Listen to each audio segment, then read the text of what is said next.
వెంచరుల మోసాలు ఒక్కొక్కటి వెలుగు చూస్తున్నాయి. గన్నవరం సమీపంలో గుర్రం అంజయ్య అలియాస్ నాని నిర్మించిన చంద్రిక అయోధ్య భవన నిర్మాణ కార్మికులకు సుమారు 4 కోట్లు ఎగవేసినట్లు ఆరోపణలు ఉన్నాయి. ఆస్తులమ్మి కూలీలకు నగదు చెల్లించిన భవన నిర్మాణ కాంట్రాక్టర్లు రామ్మోహన్ రావు, సతీష్లను గుర్రం నాని మోసగించాడు. చంద్రిక అయోధ్య గృహ సముదాయం ఎదుట భవన నిర్మాణ కార్మికులు ఆందోళనకు దిగారు.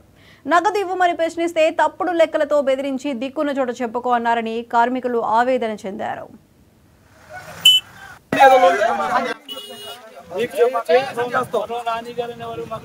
బయటరే బయట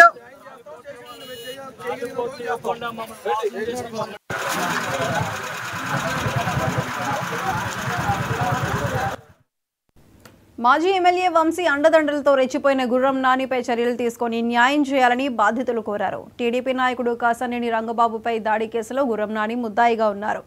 ప్రస్తుతం నెల్లూరు కేంద్ర కారాగారంలో ఉన్న గుర్రం నాని రిమాండ్ ఖైదీగా ఉన్నాడు. నగదు చెల్లించకుండా గుర్రం నాని చేసిన మోసంతో రోడ్డును పడ్డ కూలీలు, కుటుంబ సభ్యులు పురుగుల మందు డబ్బాలతో రోడ్డు మీద ధర్నాకు పూనుకున్నారు. సంఘటనా స్థలానికి చేరుకున్న గన్నవరం పోలీసులు కార్మికుల చేతిలో నుంచి పురుగుల మందు డబ్బాలను స్వాధీనం చేసుకుని గొడవ సద్దుమణిగేలా ప్రయత్నించారు. 2018లో రాకీ ఎవెన్యూస్ లో అగ్రిమెంట్ చేయించుకున్నామండి. ఏ బ్లాక్ ఐ బ్లాక్ అగ్రిమెంట్లు చేసుకున్నామండి. మొత్తం వర్క్లన్నీ స్ట్రక్చర్లు, బ్రిక్ వర్క్, ప్లాస్టింగ్ అన్ని వర్క్లు కంప్లీట్ చేసామండి.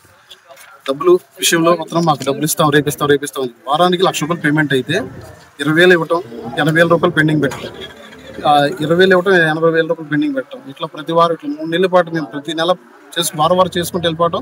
ఎక్కడో సార్ డబ్బులు తెచ్చి ₹5 వడ్డీలు, ₹3 వడ్డీలు తెచ్చి లేబర్లు పేమెంట్లు కొంతవరకు చేయగలిగాము.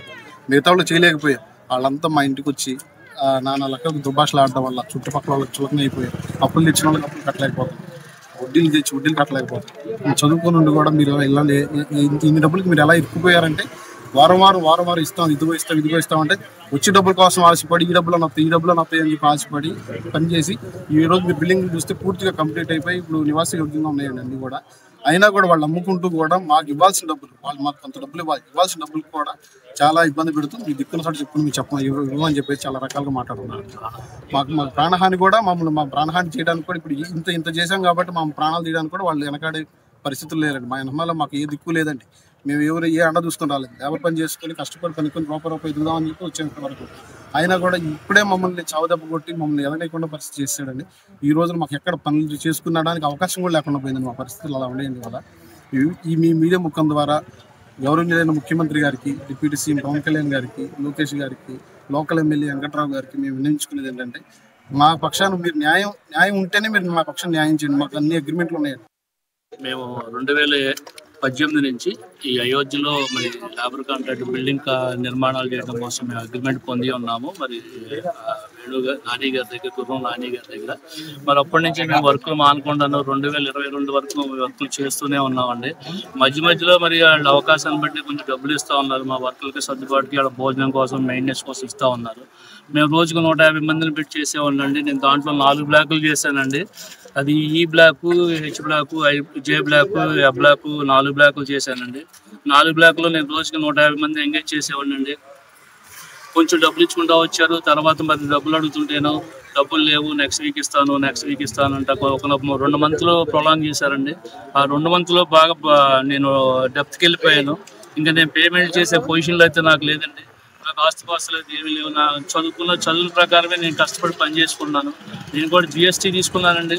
నేను కూడా 10 మంది వర్కర్లను బతికించవచ్చు కదా, నేను జిఎస్టీ తీసుకున్నాను. ఆ జిఎస్టీ తీసుకుంటాం వల్ల కూడా నాకు ఉపయోగం లేదండి. వీళ్ళు జిఎస్టీ కట్టకుండా ఆ జిఎస్టీ కూడా మరి ఎగ్గొట్టేశారండి. దానివల్ల కూడా నాకు జిఎస్టీ క్యాన్సిల్ అయిపోయి నాకు పాన్ కార్డు కూడా పోయి నాకు షోకాజ్ నోటీస్ ఇచ్చారండి. మరి డిఎస్పీ గారి దగ్గరికి కలిసి వచ్చానండి. ఆ లెటర్ కూడా నా దగ్గర ఉన్నాయండి. ప్రతి ఆధారంతో నేను మాట్లాడుతున్నానండి.